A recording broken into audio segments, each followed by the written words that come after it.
pembelajaran Al-Quran dan hadis di sekolah umum. Adapun materi pertama akan disampaikan oleh presentator pertama, yaitu diri saya sendiri. Yang pertama itu mengenai implementasi pembelajaran Al-Quran dan hadis di sekolah umum saat ini. Berdasarkan kurikulum nasional yang berlaku, materi Al-Quran dan hadis diajarkan sebagai bagian dari mata pelajaran pendidikan agama Islam.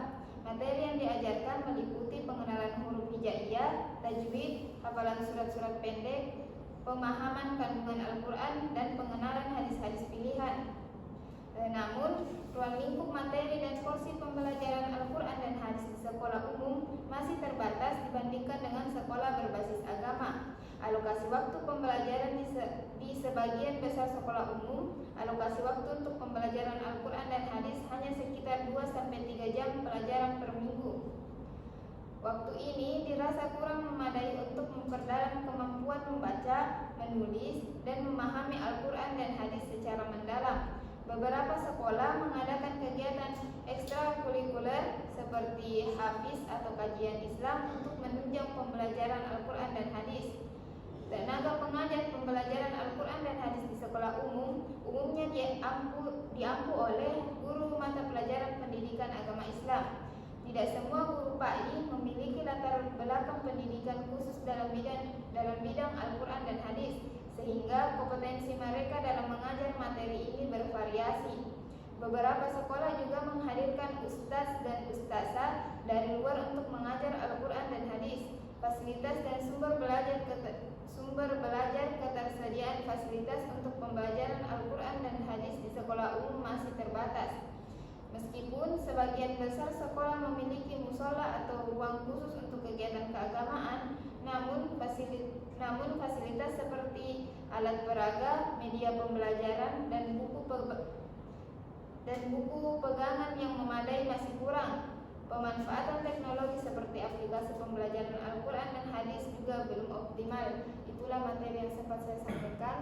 Saya kembalikan ke moderator. Baik, selanjutnya materi kedua akan disampaikan oleh presentator kedua. Kepadanya saya persilahkan. Baik, terima kasih atas kesempatan yang diberikan. Di sini saya akan membahas mengenai apa saja tantangan dan kendala yang dihadapi dalam mengajarkan Al-Quran dan hadis di sekolah umum. Mengajarkan Al-Quran dan hadis di sekolah umum memang memiliki tantangan dan kendala tersendiri. Berikut adalah beberapa di antaranya. Yang pertama, latar belakang. Latar belakang siswa yang beragam di sekolah umumnya berasal dari latar belakang agama, budaya, dan tingkat pemahaman yang berbeda-beda. Hal ini menjadi tantangan tersendiri bagi guru dalam menyampaikan materi Al-Quran dan hadis secara efektif dan sesuai dengan tingkat pemahaman siswa. Kemudian yang kedua, keterbatasan waktu mata pelajaran agama Islam, termasuk Al-Quran dan hadis, umumnya hanya mendapatkan alokasi waktu yang terbatas di sekolah umum. Hal ini membuat guru harus pintar mengolah waktu dan memilih materi yang paling penting untuk disampaikan. Ketiga, kurangnya sarana dan prasarana. Tidak semua sekolah umum memiliki sarana dan prasarana yang memadai untuk mengajarkan Al-Quran dan hadis seperti mushaf Al-Quran, buku pendukung, ruang kelas yang nyaman, dan peralatan lainnya. Keempat, kurangnya minat siswa. Sebagian siswa di sekolah umum mungkin kurang berminat dalam mempelajari Al-Quran dan hadis karena dianggap kurang relevan dengan mata pelajaran lain atau kurangnya motivasi dan lingkungan.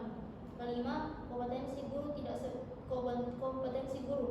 Tidak semua guru memiliki kompetensi yang memadai dalam mengajarkan Al-Quran dan hadis, baik dari metode segi penguasaan metode maupun pengajaran yang efektif.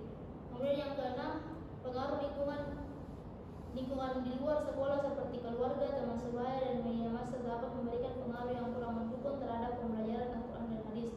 Untuk mengatasi tantangan dan kendala tersebut diperlukan upaya dari berbagai pihak seperti penyediaan sarana dan prasarana yang memadai, peningkatan kompetensi guru, pemilihan metode pengajaran yang menarik dan kontekstual, serta keterlibatan orang tua dan masyarakat dalam mendukung pembelajaran Al-Quran dan hadis di sekolah umum. Mungkin seperti itu, saya kembalikan ke moderator.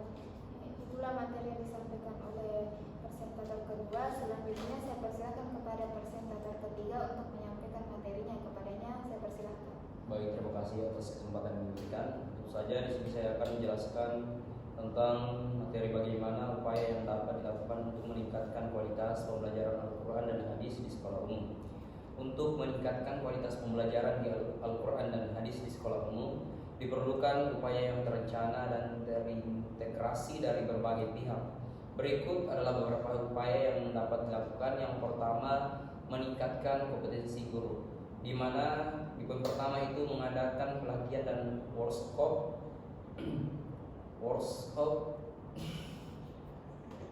apa ini? Workshop lagi. Oke, nanti baik, di sini saya akan menjelaskan bagaimana upaya yang dapat dilakukan untuk meningkatkan kualitas pembelajaran Al-Quran dan Hadis di sekolah umum. Untuk meningkatkan kualitas pembelajaran Al-Quran dan Hadis di sekolah umum, diperlukan upaya yang terencana dan terintegrasi dari berbagai pihak. Berikut adalah beberapa upaya yang dapat dilakukan, yaitu yang pertama, meningkatkan kompetensi guru, di mana kita mengadakan pelatihan dan workshop secara berkala untuk meningkatkan kompetensi guru dalam mengajarkan Al-Quran dan Hadis. Yang kedua, menyediakan program sertifikasi khusus bagi guru Al-Quran dan Hadis untuk memastikan kualitas pengajaran. Yang ketiga, mendorong guru untuk terus meningkatkan pengetahuan dan keterampilan dengan membaca literatur terkait dan mengikuti seminar atau pelatihan. Selanjutnya yang harus dilakukan yaitu memperbaiki kurikulum dan metode pengajaran, di mana kita meninjau dan menyesuaikan kurikulum Al-Quran dan Hadis agar lebih kontekstual dan relevan dengan kehidupan siswa. Selanjutnya, mengembangkan metode pengajaran yang interaktif, menarik dan melibatkan siswa secara aktif dalam proses pembelajaran. Selanjutnya, kita memanfaatkan teknologi seperti multimedia untuk meningkatkan kualitas pembelajaran Al-Quran dan Hadis di sekolah umum, di mana diperlukan upaya yang terencana dan terintegrasi dari berbagai pihak. Selanjutnya yang harus dilakukan adalah menyediakan sarana dan prasarana yang memadai, di mana kita menyediakan mushaf Al-Quran, buku-buku pendukung dan media pembelajaran yang berkualitas baik. Selanjutnya, mengalokasikan ruang kelas yang nyaman dan kondusif untuk pembelajaran Al-Quran dan Hadis. Selanjutnya, menyediakan fasilitas penunjang seperti musola atau ruang khusus untuk praktik ibadah. Selanjutnya yang harus dilakukan adalah melibatkan orang tua dan masyarakat, di mana mengadakan pertemuan rutin dengan orang tua untuk membahas progres dan strategi pembelajaran Al-Quran dan Hadis. Selanjutnya, mengajak orang tua dan masyarakat untuk terlibat dalam kegiatan sekolah terkait Al-Quran dan Hadis seperti kelas tahsin atau kajian keislaman. Selanjutnya, menjalin kerjasama dengan lembaga atau organisasi Islam setempat untuk mendukung program pembelajaran. Selanjutnya, yang harus dilakukan adalah mengadakan kegiatan ekstrakurikuler, di mana kita membentuk kelompok atau klub Al-Quran dan Hadis di sekolah, mengadakan perlombaan atau kompetisi terkait Al-Quran dan Hadis seperti hafalan, tilawah, atau cerdas cermat. Selanjutnya, mengadakan kunjungan atau kelas lapangan ke tempat-tempat yang relevan seperti museum Islam atau masjid bersejarah.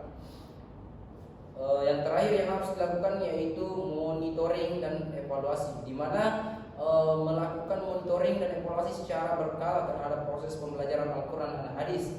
Selanjutnya, mengumpulkan umpan balik dari siswa, orang tua, dan guru untuk perbaikan berkelanjutan. Selanjutnya yang harus dilakukan yaitu menganalisis hasil evaluasi dan mengidentifikasi area yang membutuhkan perbaikan atau peningkatan, di mana upaya-upaya tersebut membutuhkan komitmen dan dukungan dari berbagai pihak termasuk pemerintah, sekolah, guru, orang tua, dan masyarakat. Dengan upaya yang terkoordinasi dan berkelanjutan, kualitas pembelajaran Al-Quran dan Hadis di sekolah umum dapat ditingkatkan secara signifikan. Baik, itu yang saya sampaikan. Saya kembalikan ke moderator. Baiklah, itulah materi yang sempat kami paparkan. Kurang lebihnya mohon dimaafkan bila ada kesalahan. Wabillahi taufiq wal hidayah. Wassalamualaikum warahmatullahi wabarakatuh.